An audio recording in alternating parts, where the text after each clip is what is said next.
Coucou les amis, c'est Nat, j'espère que vous allez bien. Alors avant de commencer cette vidéo, je tenais à vous remercier de suivre cette chaîne, toujours depuis le nombre d'années maintenant. Cette chaîne, elle a été fondée en 2016, donc ça commence à faire un certain nombre d'années, n'est-ce pas? Voilà, donc je tenais vraiment à vous remercier et je suis encore une fois très heureuse de vous présenter dans ma série des cahiers spiritualité l'ouvrage qu'a fait Lyra Coltyr sur les runes. Voilà, donc ça c'est une nouveauté je crois de cette année, il me semble pas l'avoir vu passer l'année dernière. Donc on va regarder ça. Alors moi c'est parmi ceux qui m'intéressent le plus cette année, parce que c'est vrai que les runes m'intéressent, j'ai jamais trop le temps de me pencher vraiment sur un travail complet dessus, et je pense que c'est celui-ci peut-être que je vais attaquer en premier en fait. Voilà, donc on va découvrir ça ensemble. Moi évidemment j'ai déjà bien regarder le contenu. Alors, c'est Alliance Magique qui me fait parvenir ces cahiers de vacances, ces cahiers spiritualité. Donc, je remercie l'éditeur, évidemment. Et voilà, et avec toujours ces illustrations très sympathiques de Stéphanie Gras. Voilà. Alors, ce cahier, donc, sur les runes.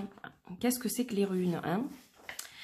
Alors, on va le voir dans 2 petites minutes. Auparavant, donc, on a toujours la page de l'éditeur avec les coordonnées, les crédits, etc. On a un sommaire, donc je vais vous le décrypter un petit peu, ce sommaire. Alors, avertissement en tout premier. Donc, c'est pas une intro, c'est un avertissement. Et on a 17 chapitres, ainsi que les corrections et les glossaires. Alors, les chapitres, quels sont-ils ? Que sont les runes? Donc, c'est ce que je vous disais il y a 2 petites secondes. Clichés et idées reçues. Les différents futarques. L'usage des runes. Intermède mythologique. Freyr et Gerd. Désolée pour la prononciation. Les runes en magie. Donc, 1, 2. Les runes en divination. 1, 2. Tirer ou jeter les runes. Intermède de mythologique. Odin et le chaudron de la poésie. Les sigils.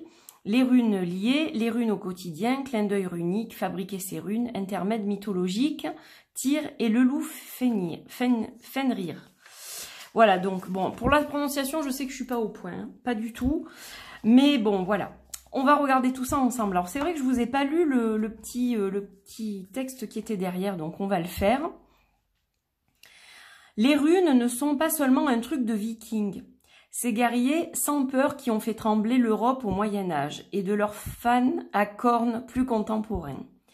Cet ancien alphabet magique et sacré des peuples germano-scandinaves est aussi et surtout une source de pouvoir inestimable et un outil de divination efficace lorsque l'on sait interpréter et exploiter ces messages. Installez-vous confortablement sur votre drap de plage, dans le sable ou au bord de la piscine et laissez-vous guider. Dans ce cahier, découvrez comment écrire avec les runes, ainsi que des moyens mémotechniques pour retenir leur signification, des interludes mythologiques pour comprendre la provenance et l'essence des runes, un test pour trouver la rune dont vous avez besoin, à refaire à différents moments de votre vie, comment allier les runes et le tarot dans vos tirages divinatoires, des quiz pour tester vos connaissances au fur et à mesure, des jeux, mots, cachés, fléchés, mystères, pour apprendre en vous amusant. Que la magie, la sagesse et la force des vikings soient avec vous. Voilà, donc ça, c'est la petite intro finalement. Et donc, on va revenir où nous en étions, c'est-à-dire l'avertissement dont je vous parlais tout à l'heure. Les runes ont reçu bien des noms au fil des temps. Des peuples et des langues qui en ont fait usage. Pour cette raison, elles sont parfois nommées différemment en fonction des ouvrages qui en font l'étude. Certains pratiquants, moi y compris, leur donnent même des noms issus de racines différentes, en fonction de la manière dont elles résonnent en eux. Pour vous y retrouver, voici un petit récapitulatif. Donc là, on a les symboles runiques, hein, voilà. On a les symboles runiques, on a le nom proto-germanique, en vieux norrois et en vieil anglais. Voilà, parce que c'est vrai que la prononciation ne se fait pas de la même façon. Et justement, alors Lyra, c'est une pro en matière de prononciation de tout ce qui est celte, etc. Elle est calée, je pense. Je pense que c'est la personne la plus calée que je connaisse là-dedans. Et donc là, pour vous permettre de respecter justement la prononciation le mieux possible, eh bien, vous avez chaque fois la manière de prononcer en fait les lettres. Donc ça, c'est intéressant. C'est vrai que voilà, c'est pas évident de prononcer correctement quand on n'est pas spécialiste. Mais là, vous avez donc de l'aide à ce niveau, donc c'est très intéressant. Alors, que sont les runes ? C'est un alphabet mystérieux, hein, les runes. Je pense que le plus connu, c'est ce qu'on appelle le futarque. Que sont les runes? Apparues un peu partout dans les pays germaniques aux alentours de l'an 200. Cette suite de signes que l'on appelle aussi futarque. Transcription phonétique de ces 6 premiers signes, n'est ni plus ni moins qu'un alphabet. Si on les retrouve d'abord sur des objets, notamment des bijoux, des armes, des outils, des poteries et des pièces d'armure, elles sont également fréquentes sur les stèles, des pierres levées commémoratives très populaires dans la région de l'actuelle Norvège dès le IVe siècle. Voilà, donc c'est un alphabet mystérieux. Donc là, on vous explique ce que sont les runes. Hein, donc c'est très intéressant si vous êtes dans la découverte. Et puis si vous ne l'êtes pas, ça vous permet, comme je le dis chaque fois lorsque je présente ces fameux cahiers, de réviser selon la thématique choisie. Donc là, on a des jeux, on a des mots mystères, on a un test sur les runes. Le chapitre 2, les idées reçues. Voilà, donc toujours intéressant. Chapitre 3, les différents futarques. Donc là, on vous explique vraiment, ça rentre quand même assez en profondeur, hein, comme je vous disais l'autre jour, je crois que c'était pour le tarot, on a quand même une petite formation à domicile, on a un petit coach à domicile à travers ce qu'a fait Lyra, et on a vraiment beaucoup d'informations à la fois importantes, essentielles pour comprendre évidemment le fonctionnement des runes, etc. Et on a un petit peu... Tout ça à travers des textes qui sont simples de compréhension et des mises en application, comme vous le voyez, au niveau des exercices. Donc ça, c'est super. Alors, les runes en magie, hein, voilà, c'est très puissant, les runes. Donc, évidemment, on peut s'en servir en magie. Voilà, elles vous donnent plein de choses. Il y a des formules magiques. Il y a des tas de choses. Et les runes en magie, alors pourquoi on peut se servir des runes en magie? Par exemple, si je prends Féou, la première rune, voilà, on a Van, richesse, sexualité, fertilité, fécondité, croissance. Donc, alors, attention, y compris du négatif, donc soyez très prudents en l'utilisant. Succès en affaires, gain. Donc voilà, faut pas faire n'importe quoi non plus. Mais voilà, on vous dit pourquoi vous pouvez utiliser quelle rune. Donc ça, c'est super sympa. Donc ça, c'est les runes en magie 2. Les runes en divination. Donc évidemment, on s'en sert comme d'un oracle. Voilà, on vous dit comment les utiliser, comment ça fonctionne.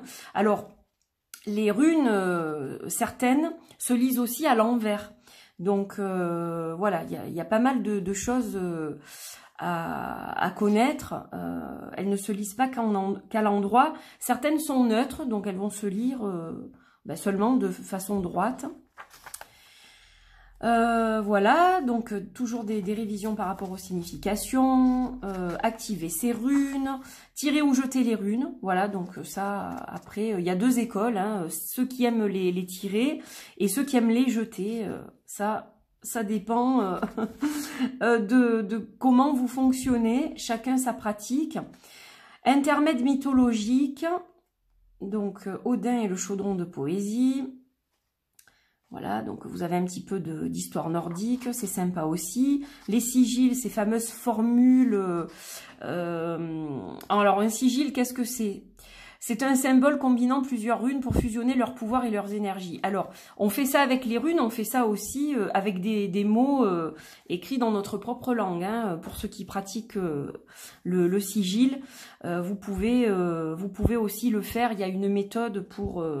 condenser en fait une phrase d'intention et ensuite faire un dessin et donc se servir de ce dessin en magie pour provoquer justement ce que vous avez demandé dans votre intention.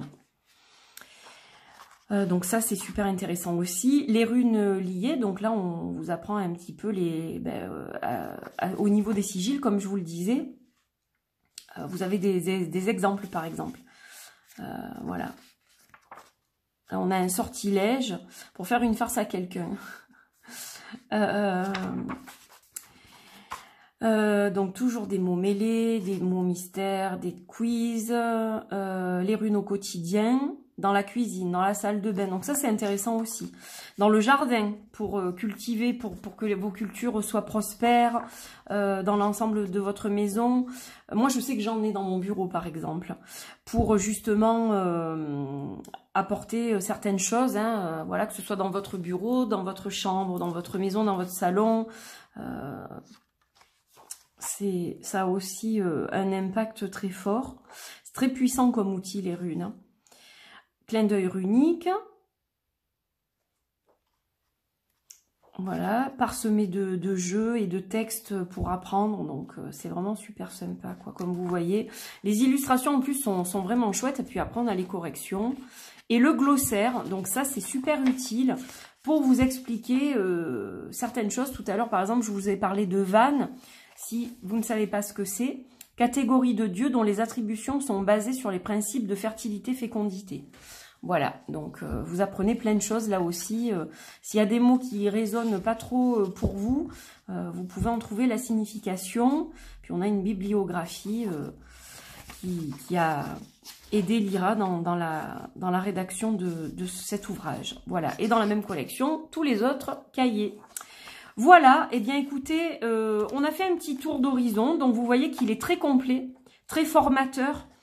Il y a énormément de choses intéressantes et je pense que c'est vraiment la personne qui est connaisseuse, à mon sens, des runes à la perfection et qui peut justement proposer ce type d'ouvrage. Là, vous savez que vous êtes au bon endroit avec le bon mentor, je dirais. Voilà.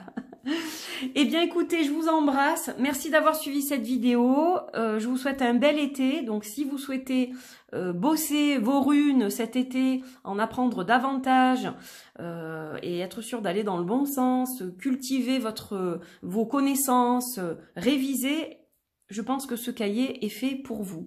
Voilà, je vous embrasse et encore merci à l'éditeur de me l'avoir fait parvenir pour que je le partage avec vous.